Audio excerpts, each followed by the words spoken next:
Last video में हमने देखा था आर्किटेक्ट जिन्वू से हार जाता है बहुत बुरी तरह। क्या हुआ? कुछ मुंह में घुसेड़ा, उसके बाद गले को उधेड़ के नाक से बाहर। आज की वीडियो हमारी वहीं से कंटिन्यू होगी जहां पर हम और सवालों के जवाब जानेंगे एंड हमें फर्स्ट अपीयरेंस भी देखने को मिलेगी शैडो ऑफ मोनार्क की आज की वीडियो में ही। एंड अगर आपने इससे पहले वाली वीडियो नहीं देखी है तो देख लीजिए ताकि आपको आज की वीडियो और अच्छे समझ में आए, लिंक इन डिस्क्रिप्शन। सो अगर अभी तक आपने चैनल को सब्सक्राइब नहीं करा है तो कर दीजिए एंड वीडियो को लाइक एंड शेयर भी। एंड अब बिना कोई टाइम गवाए लेट्स स्टार्ट द वीडियो।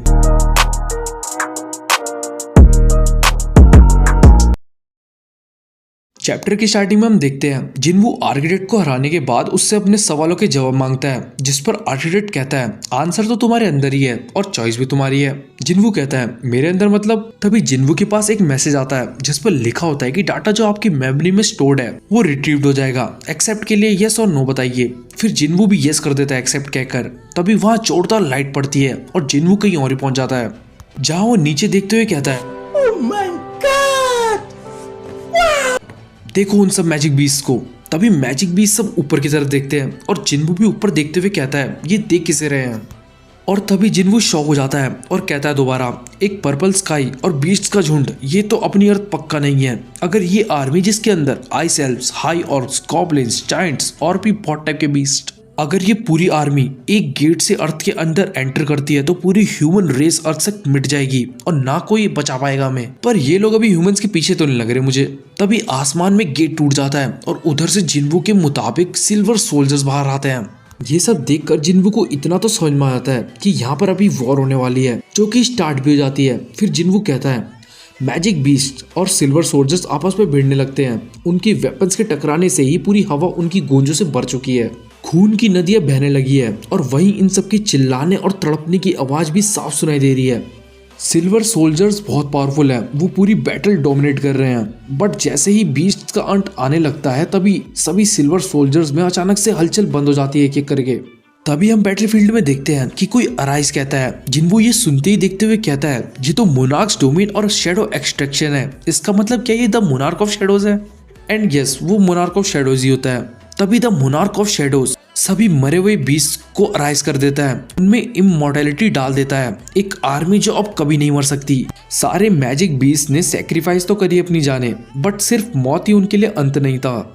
जिन्वू ये देखकर शॉक हो जाता है कि शैडो ऑफ मोनार्क इतने सारे शैडो सोल्जर्स को सम्मन कर सकता है और वो तो खुद उसके कंपैरिजन में कुछ भी नहीं है। अब दोबारा ये बैटल स्टार्ट हो जाती है और इस बार सिल्वर सोल्जर्स हार रहे होते हैं। बस एक सिंगल इंडिविजुअल ने अपनी अपीयरेंस से ही उनकी जीत को लगभग हार में बदल दिया है। जिन्वू देखते हुए बताता है कि जहां जहां से शैडो ऑफ मोनार्क से गुजर रहा है वहां वहां तबाही की लहर आ रही है। जीत पूरी लगभग शैडो ऑफ मोनार्क और मैजिक बीस्ट की लग ही रही थी, हालांकि जब तक उन्होंने एंट्री नहीं मारी। यहीं से हमारा ये सीन कट हो जाता है एंड अब हम यहाँ देखते हैं कि एस रैंकर्स आ चुके हैं गेट के पास, डबल डेंगन के। और उनमें से चोई कहता है मैं बहुत भयानक अमाउंट ऑफ माना को महसूस कर पा रहा हूँ और तुमने कहा कि जिन्वू अंदर है, आई एम राइट? जिस पर मिस्टर वू कहता है हाँ मैं पक्का श्योर हूँ कि जिन्वू अंदर है। फिर चाइन भी कहती है कि ये माना तो जिन्वू की नहीं है, देन किसकी है ये? तभी वो लोग अब अंदर घुसते हैं और अंदर जाते ही शॉक हो जाते हैं। चोई कहता है ये क्या हो रहा है इधर, ये जगह क्या है? मिस्टर वू भी शॉक होकर कहता है तो ये बात सच थी, गॉड की स्टैचू और पत्थर के पुतले सही में एग्जिस्ट करते हैं। अब यही वो शॉक ही हो रखे होते हैं कि तभी उनके बगल से एक आवाज आती है और वो और किसी की नहीं आर्किटेक्ट की होती है, जो कहता है ये क्या बात हुई भाई, मुझे तो याद नहीं कि मैंने और इंसानों को भी बुलाया था यहाँ पर।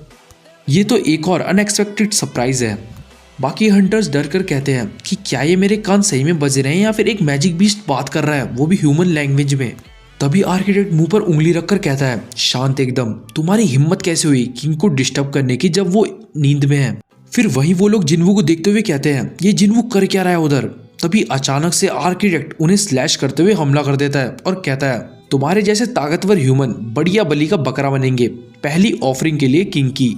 अब हमें यहाँ से फिर से जिन्वू वाली साइड दिखाते हैं, जहाँ हम देखते हैं बहुत सारे क्लैंस एक गेट से लड़ाई के मैदान में एंटर करते हैं शैडो मोनार्क के अगेंस्ट। अब यहाँ पर एक और भयानक बैटल स्टार्ट होने वाली है। तभी फिर से दोबारा सीन शिफ्ट हो जाता है डबल डेंगन की तरफ, जहाँ हम देखते हैं कि हंटरों की बहुत बुरी हालत कर दी आर्किटेक्ट ने मार मार के। और वो कहता है उन्हें, जो भी इंसान बच जाएगा मेरे पुतलों के ढेर होने से पहले उसको ग्रेट ऑनर मिलेगा किंग के पुनर्जन्म को देखने का, बट तुम में से कोई बचेगा भी तब तक। तभी बड़ी वाली स्टैचू अपनी बीम छोड़ती है सबको ढेर करते हुए। यहाँ पे किसी भी एस रैंकर्स का कोई भी मूव इन स्टैचूज पे काम ही नहीं कर रहा होता है। अब हम यहाँ खुद देख सकते हैं कि एस रैंकर्स भी कुछ उखाड़ नहीं पा रहे हैं इस डबल डेंगन में। इससे पता लगता है कि संग जिनवू इनसे बहुत ऊपर लेवल का है अभी। फिर चोई परेशान होकर कहता है, डैम इट, हमारे पास अब कोई ऑप्शन ही नहीं बचा है सिवाय बस एक के, हमें संग जिनवू को उठाना ही पड़ेगा। और ये कहते ही जो ये अपना अटैक जिनवू की तरफ छोड़ देता है, जिसको आर्किटेक्ट रोक लेता है और कहता है, तेरी हिम्मत कैसे हुई किंग को जगाने की नींद से। तभी चाइन भी समझ जाती है इशारा और वो भी जिनवू को उठाने भागती है। देन इसी के बाद हमारा फिर से सीन शिफ्ट हो जाता है जिनवू पर, जिसके सामने फिर से बैटल स्टार्ट हो चुकी है और वो समझता है कि मोनार्क ऑफ शैडोज तो मैजिक बीस्ट के साइड भी नहीं है और या फिर इनका कुछ इंटरनल कॉन्फ्लिक्ट हो चुका है। तभी हम देखते हैं कि मोनार्क ऑफ शैडोज एक मैजिक बीस्ट से पूछता है कि तुमने मुझे धोखा क्यों दिया, जिस पर वो बीस्ट हंसता है। शैडो मोनार्क फिर से चिल्लाकर कहता है, तुमने आखिर मुझे धोखा दिया क्यों। अब यहाँ पर इनकी अलग ही लैंग्वेज में बात चल रही होती है जो मुझे तो बिल्कुल समझ में नहीं आती, ना जिनवू को आ रही होगी। तभी उसकी कुछ बातें सुनकर शैडो मोनार्क उसको उठा देता है सर के बल और क्रश कर देता है। बट तभी हम देखते हैं कि जिनवू शैडो मोनार्क में विजुअलाइज हो जाता है और उस बीस्ट को देखते हुए कहता है, ये आगे कहीं देखी है मैंने, क्या ये बैरन द डीमन किंग है। बैरन क्या कर रहा है इधर, ये क्या हो रहा है मेरे साथ और कब से, मैं इधर कैसे आया। तभी जिनवू अपने अंदर एक और दिल को महसूस करता है और फिर ऊपर देखता है। तभी ऊपर से सिल्वर सोल्जर्स आते हैं एक और गेट को तोड़कर, और ये सिल्वर सोल्जर्स और कोई नहीं, रूलर्स होते हैं। फिर यहीं पर जिनवू को सिस्टम से एक मैसेज आता है कि आपका जो डाटा प्लेबैक चल रहा था वो अब खत्म हो चुका है और पूरा डाटा रिट्रीव्ड हो चुका है। और यहीं से हमारा फिर से सीन कट हो जाता है। देखो मुझे पता है कि तुम्हें अभी कुछ समझ में नहीं आ रहा होगा, एंड सीरियसली बता रहा हूँ, जितना कंफ्यूज अभी तुम हो उतना ही कंफ्यूज खुद जिनवू भी है और मैं भी। हम तीनों को घंटा को समझ में नहीं आ रहा है। आगे जाकर आने वाले एपिसोड्स में या वीडियो में हमें ये सब चीजें क्लियर हो जाएंगी, सो स्टे ट्यून्ड। अब हम वापस डबल डेंगन में आते हैं, जहां हम देखते हैं कि आर्किटेक्ट यहाँ पे अब टॉन्ट मार रहा होता है। चाइन को कहता है, थोड़ी और मेहनत करो यार, मेरे डिजाइन से बाहर भी नहीं निकल पा रहे तुम, बताओ। तभी चाइन भी स्वॉर्ड डांस का यूज करती है, पर कोई फायदा नहीं होता उसका, क्योंकि आर्किटेक्ट उल्टा उसे ही घायल कर देता है और कहता है, बस इतना ही दम था, तुम ह्यूमंस कभी भी मुझे डिसअपॉइंट करने में फेल नहीं होते हो। जो सिस्टम मैंने बनाया है वो तुम्हारे सारे आउटकम को प्रिडिक्ट और रिस्पॉन्ड कर सकता है, तुम कुछ बिगाड़ ही नहीं सकते मेरी क्रिएशंस का। वहीं सभी हंटर्स खौफ और डर में चले जाते हैं। चोई कहता है, हमको कैसे भी करके जिनवू को उठाना ही पड़ेगा। तभी चाइन फिर से जिनवू की तरफ भागती है एंड एक और बार कोशिश करती है। फिर से पीछे से आर्किटेक्ट हमला करता है, जिसको अचानक से डॉज कर लेती है चाइन। और ये देखकर आर्किटेक्ट कहता है, सो तुमने डॉज कर ही लिया आखिरकार मेरा अटैक, नॉट बैड। फिर एकदम से आर्किटेक्ट शॉक हो जाता है, क्योंकि वो एक शैडो को देखता है जो चाइन के साथ होता है। और वो कहता है, इस रूम के रूल्स तो शैडो को अलाउ नहीं करते आना, पर ये एक शैडो ही है ना, नो डाउट ये एक शैडो है। ऐसे सोचना कि किंग ने तुम्हारे पास कोई सोल्जर छोड़ा है, तुम्हारा रिलेशन क्या है आखिर जिनवू के साथ। जिस पर चाइन कहती है, हम दोस्त हैं उसके, जो उसे बचाने आए हैं यहाँ पर। दोबारा आर्किटेक्ट यहीं पर इस बार शैडो को देखकर कहता है, हालांकि चलो इस बार किंग तो नहीं कर रहा है ये, ऑल राइट, मैं तुझे एक चांस देता हूँ। आज दुनिया पर one of the great monarch अपना कदम रखेंगे और मैं तुझे चांस देता हूँ कि ये ग्लोरियस इवेंट को विटनेस करने का, पर तुम्हारे सारे ये छोटे ह्यूमन दोस्त को अपनी बलि देनी पड़ेगी, अभी इसी वक्त और इसी जगह। तभी सडनली आर्किटेक्ट के पीछे से एक आवाज आती है, मेरी नजरों के सामने तो बिल्कुल नहीं। और आर्किटेक्ट जस्ट मुड़कर देखता ही है कि तभी उसे एक जोरदार पंच पड़ता है मुंह पर उसके, और वो और किसी का नहीं, जिनवू का ही होता है, जो आर्किटेक्ट से कहता है, ये क्या करा तुमने मेरी बॉडी में। फिर वहीं बाकी सब लोग चैन की सांस लेते हैं, क्योंकि अब कोई उनका कुछ नहीं बिगाड़ने वाला होता है, क्योंकि जिनवू जाग चुका है। आर्किटेक्ट जमीन पर पड़े पड़े कहता है, तुम तो किंग नहीं हो, ये क्या हुआ आखिर, तुम किंग की जगह यहाँ क्या कर रहे हो, तुमने अपनी कॉन्शियसनेस को मेंटेन कैसे करा, वो भी एक ब्लैक हार्ट के साथ। जिनवू सोचता है, ब्लैक हार्ट, अच्छा, जो मैं ये क्रेजी अमाउंट ऑफ माना को पॉजेस कर रहा हूँ वो इस हार्ट की वजह से है। और इसके रिएक्शन को देखकर मैं दो चीजें निकाल सकता हूँ, ये ब्लैक हार्ट इसके ग्रैंड स्कीम का प्रोडक्ट तो बिल्कुल नहीं है, also it was never meant कि ये मुझे पावर्स दे। बट डाटा ने भी मुझे अभी तक मेरे सारे सवालों के जवाब भी नहीं दिए अच्छे से, और मैंने अभी तक वो स्टोरी भी नहीं सुनी पूरी। फिर जिनवू आर्किटेक्ट से कहता है, तुमने कहा था कि तुम मेरे अगेंस्ट थे जब मैं एज अ प्लेयर चूज हो रहा था, आखिर ये प्लेयर है क्या चीज, और तुम करना क्या चाहते हो मेरे साथ। आर्किटेक्ट पैनिक होकर चिल्लाते हुए कहता है, मोनार्क ऑफ शैडोज, ये आप कैसे कर सकते हो मेरे साथ? आपको क्या लगता है कि बाकी मोनार्क्स आपको ऐसे ही जाने देंगे?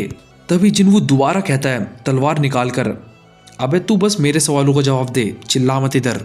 आर्किटेक्ट हंसते हुए कहता है, हा तुम बहुत अनप्रेडिक्टेबल हो ना, है ना? अब मैं समझ गया कि क्यों तुम्हें चुना गया है। तभी वहीं पर सारी स्टैचूज जो अभी तक हिली भी नहीं होती हैं वो भी आगे बढ़ने लगती है। आर्किटेक्ट चिल्लाकर कहता है, हा तुम सब मरोगे, तुम में से कोई मेरे पपेट्स को रोक नहीं सकता और ना पाएगा। अभी भी लगता है तुम्हें कि तुम मुझे मार दोगे? भाई यहाँ पर मुझे सीरियसली हंसी आ रही होती है आर्किटेक्ट को देखकर। भाई को जस्ट थोड़ी देर पहले ही जिन्वू ने कुत्ते की तरह पेला था और अभी दोबारा जिन्वू जाग भी चुका है, वो भी और पावरफुल होकर। तब भी इसकी ऑडेसिटी देखो कि ये कह रहा है कि तुम मेरा कुछ बिगाड़ ही नहीं सकते। कितना डिल्यूजनल है ये बंदा। अब जिन्वू गुस्से में कहता है, क्या हो अगर मैं तुम्हें और तुम्हारे पपेट्स को मार दूं? फिर आर्किटेक्ट दोबारा कहता है, अबे मैं आर्किटेक्ट हूँ तेरे सिस्टम का, कैसे मारेगा मुझे तू? जिन्वू हंसते हुए कहता है, क्या मैं दोबारा ई रैंकर बन जाऊंगा? मैंने सोचा था इस बारे में, बट एक एग्जिस्टिंग सिस्टम गिरना तो नहीं चाहिए, चाहे उसका क्रिएटर गायब भी हो जाए, है ना? ये सुनते ही आर्किटेक्ट पागल हो जाता है और पूरे सिस्टम को मैन्युअली खत्म करने की ट्राई करता है, पर बेचारे की एक्सेस को ही डिनाइड कर दिया उसी के सिस्टम ने। ये देखकर तो और बावला हो जाता है आर्किटेक्ट। जिन्वू कहता है फिर से कि तुझे पता है, मैंने एक बार ये सब कुछ सोचा था खुद से कि मैं तेरे पूरे सिस्टम को ही खा जाऊंगा, बट लकी मी, तेरे सिस्टम में तो पहले से ही बहुत कमियां हैं। और आर्किटेक्ट जस्ट वहां पर कहता ही है कि तेरी हिम्मत कैसे हुई, बट तभी जिन्वू उसे बिखेर देता है, टुकड़ों में काट देता है और यहाँ पर आर्किटेक्ट मरने लगता है। और वो मरते मरते भी एक शराब देते हुए कहता है, मैं एक प्रिडिक्शन नहीं, एक श्राप देता हूं कि जब सारे फायर पिलर्स जो सपोर्ट दे रहे हैं आसमान को वो गिरने लगेंगे, तभी एक भयानक मौत तेरे को ढूंढते हुए तेरे पास आएगी। जिन्वू भी वहीं पर मुड़कर कहता है, देख लेंगे तब की तब। और यहीं पर इसी के बाद ये चैप्टर एंड हो जाता है एंड आज की हमारी वीडियो भी। देखो मैं मानता हूँ कि ये वीडियो पूरी बहुत कन्फ्यूजिंग थी। आने वाले वीडियोज़ में हम इस चीज़ को बहुत क्लियर कर देंगे और समझेंगे अच्छे से। आप कमेंट करके बता सकते हैं आज का बढ़िया पार्ट और आपको आज की वीडियो कैसी लगी ये भी। सो अगर अभी तक भी आपने चैनल को सब्सक्राइब नहीं करा है तो कर दीजिए एंड वीडियो को लाइक एंड शेयर भी for more such content. And अब मिलते हैं आपसे एक और नेक्स्ट अमेजिंग वीडियो के साथ, तब तक के लिए बाय।